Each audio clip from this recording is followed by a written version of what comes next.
What's up? Matt Clark here at the new Matt Clark. Peaceful protests, standoffs, riots. What's the difference and what do you do if you're caught in that situation? I know I've done videos in the past about riots are not fun, but stay tuned for a great video at the new Matt Clark.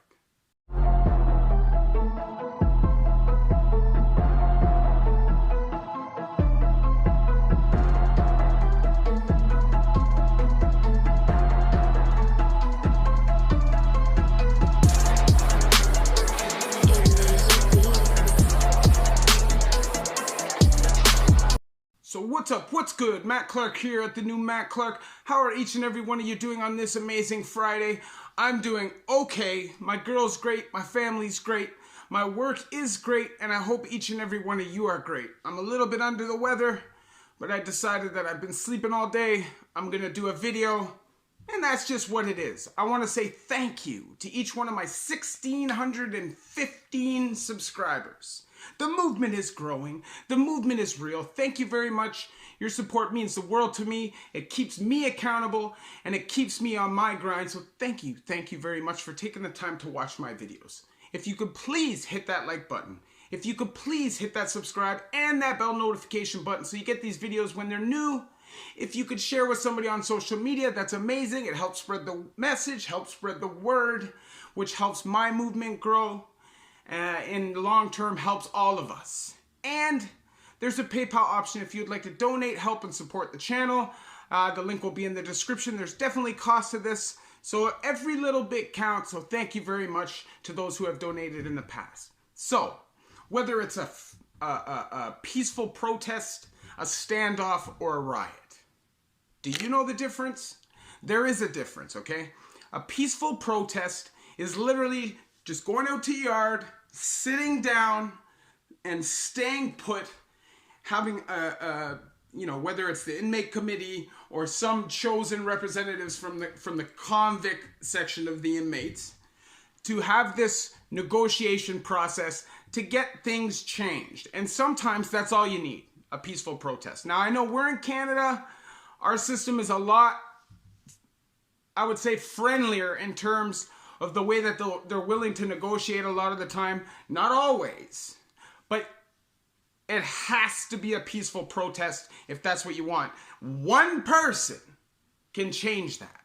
Now you have a standoff, which is a little different. It's like a mixture of a peaceful protest and a riot, okay? A standoff is like the pre-riot. Now this is when something happens that creates tension between the feds and the cons. Whether it's at yard, whether it's on the range, whether it's a whole institution or just a small section of dudes, doesn't matter. Now, a lot of the time, standoffs get negotiated down. Things go back to normal fairly quickly. You might have to eat lockdown for the night. It depends. But a standoff, a lot of the time, ends up just being that, a stalemate, and a lot of the time gets negotiated before it gets to the point of a riot. Now, a riot or a smash up is a whole different world. And you will see what someone is made of during a smash up, okay? I've seen people who go from the biggest goon in the world to the most frail, scared inmate that you've ever seen. Now, I remember specifically when we had that riot in December 2012 in Joyceville. There was this Jamaican dude on the range that used to act so hard, so sick. And when that riot was going down, he was in the back cell shaking like this. And he was lucky that this was a riot that was aimed strictly towards the feds, and none of that aggression got redirected towards him, which can happen. Now, in Canada, there are rules that will protect you from putting your life in danger, so listen up.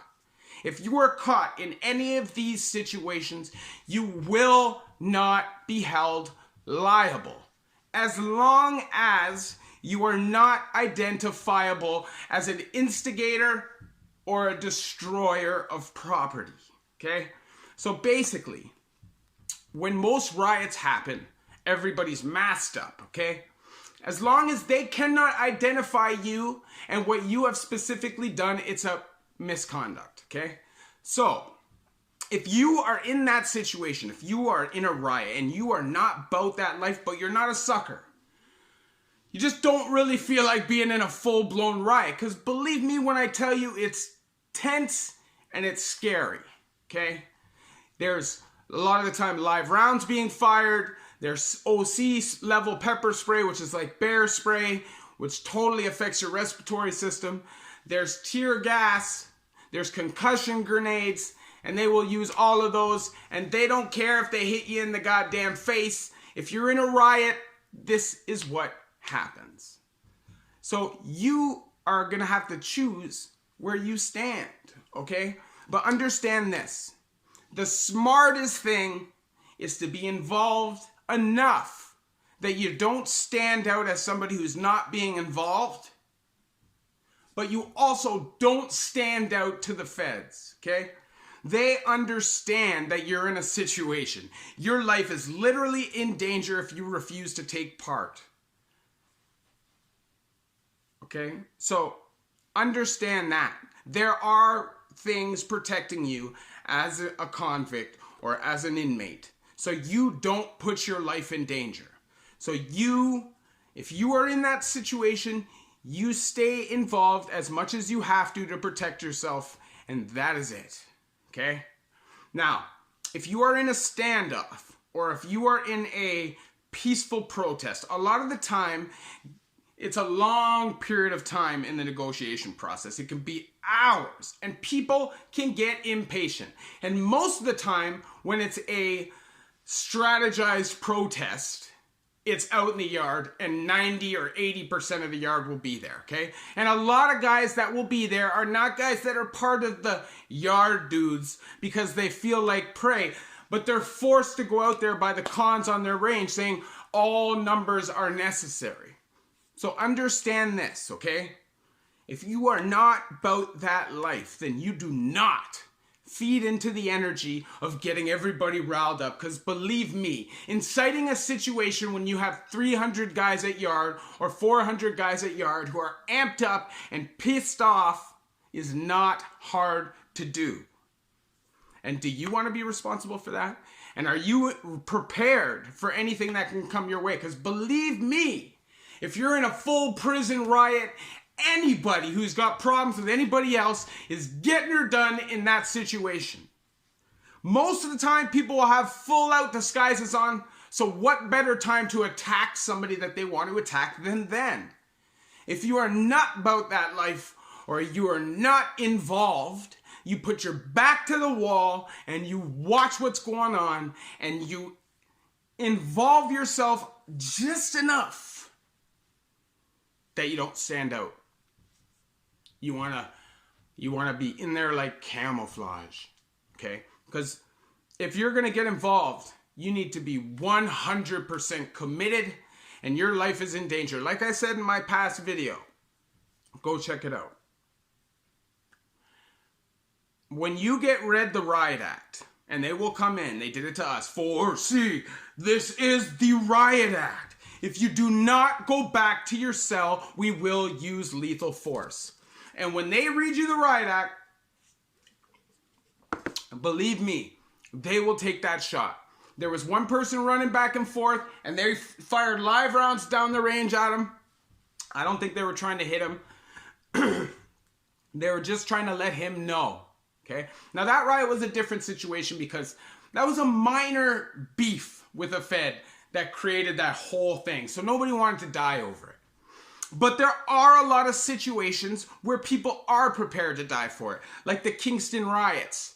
You know, a lot of the stuff that Prisoners Justice Day stands for, which is August 10th. You don't eat on that day to stand for the convicts who have died in the past to fight for the thing you're privileged enough to have in prison these days. Hold on one second. Okay? So,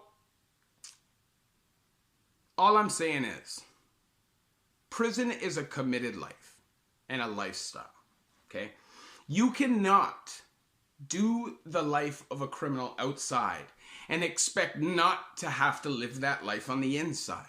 Now, there's a lot of people that have money and they're smart, so they never have to get their hands dirty. And that's a situation that only few are privileged enough to have the abilities to do that. So most people at some point are going to have to get their hands dirty. And if you are caught in a riot, you're probably going to have to get your hands at least a little dirty. Now, I know people are scared of getting charges, misconducts, time added on. But you also have to understand that in that high-pressured, tense situation, the energy can be redirected very quickly if they feel like somebody's going against the grains or against the codes as a convict. And believe me, a lot of the time when people are all brought out to the yard for these standoffs, there's a reason why some of those guys that don't usually come out are told to come out. If it does pop off, they're going to be the first ones to get it. When you go to the penitentiary, man, I'm telling you, this is a totally separate thing, but it's just a quick point. You have to show face. You must go to yard every couple of days to let people know that you're there and you're not scared. And in a riot, you have to show that you're not scared, no matter how scared you are. Like I said, you don't want to stand out to the feds, and you don't want to stand out to the cons unless you're about that life. Prison is no joke, and prison is nothing to be taken lightly. Whether you're in a minimum security, a low medium security, a high medium security, or a maximum security, or a SHU program. It's dangerous no matter what, because there's always somebody there who doesn't give a damn. If he's got a point to prove, and it takes violence to prove that, they're prepared to do that. I remember a story when I was at Fenbrook the first time, when it was like the most lax low medium, before Joyceville had closed down, before Kingston Penn had closed down, not Joyceville closed down, but turned to reception. And that was still a real low medium with total open everyday freedom. Okay? This guy ran up in the shower and stabbed a man with one of the knives that we were allowed to use from the kitchen because of a minor disrespect, because he just didn't care. It doesn't matter. Prison is prison. And if you're going to live the life of a criminal, then you better be goddamn prepared to live the life of a convict on the inside and not be on any sucker crap, man. The sucker stuff is what gets you in trouble. Faking the funk is what gets you in trouble. And like I said, a riot will always expose a rat. A riot will always expose a coward. And nobody cares if you're scared, if you play your position and act like who you really are. Like I said, in the federal system, you're only a punk for not fighting if you're constantly talking about how tough you are. If you say, I don't want to fight nobody, I'm just here to do my time, and somebody comes to try to fight you and you walk away from it, what can anybody say to you at that point? I'm a person that believes in I don't really give a dang what anybody thinks about me. It's what I feel about me. And if my pride's hurt, I know when I have to defend something. Anyways, this video is going to drag on forever. If you're caught in a standoff, if you're caught in a riot, or if you're caught in a peaceful protest, use your head and remember that at any moment that situation could pop off and get more and more dangerous. So be yourself, play your position, and use your head. If you like this video, please hit that like button. Come on, just tap that like button. And that subscribe button and that bell notification button so you get these videos when they're new. If you could share with somebody on social media, that would be amazing. There's a PayPal option if you would like to donate, help, and support the channel. That would also be amazing. There are costs to this, and any little bit helps. I want to say thank you to everybody who's supported me and donated in the past.